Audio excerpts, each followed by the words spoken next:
Bunso Migs malino walang pag-aalinlangan na aaminin ito, ano ito alamin.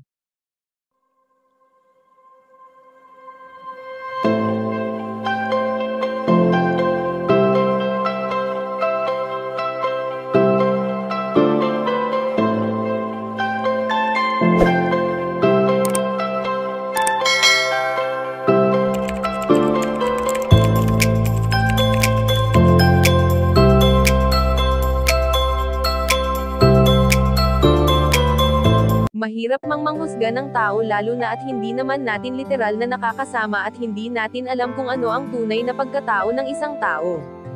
Hindi na iba dito si Bunso Migs malino na malimit mahusgahan na nanggagaling mismo sa mga mapanirang tao na walang gustong mangyari, kundi ang bumagsak ito. Sa pagiging mabuting tao ng binata ay alam naman natin na talagang marami pa rin ang naniniwala at sumusuporta sa kanyang kakayahan, kaya naman hindi nagpaapekto si Bunso Migs malino sa kanyang mga naririnig sa ibang tao, bagkus ay ginawa niya itong inspirasyon. Hindi naman lingid sa ating kaalaman na matagal ding panahon ang nagdaan ng muling makabangon si Bunso Migs malino sa mga problemang dumaan sa kanya at isa pa nga sa napakalaking pagsubok ay ang biglaang pag-iwan sa kanya ng kanyang prinsesa. Kaya naman ayon sa aming impormasyon na nakalap na walang pag-aalinlangan na inamin ng binata na walang hanggang pagmamahal ang kaya niyang ibigay para kay Cutie Mahal.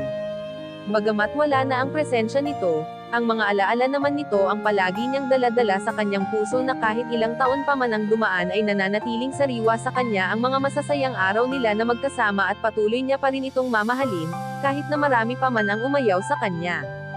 Kayo mga kachika, anong masasabi nyo dito? Please leave the comment and don't forget to subscribe.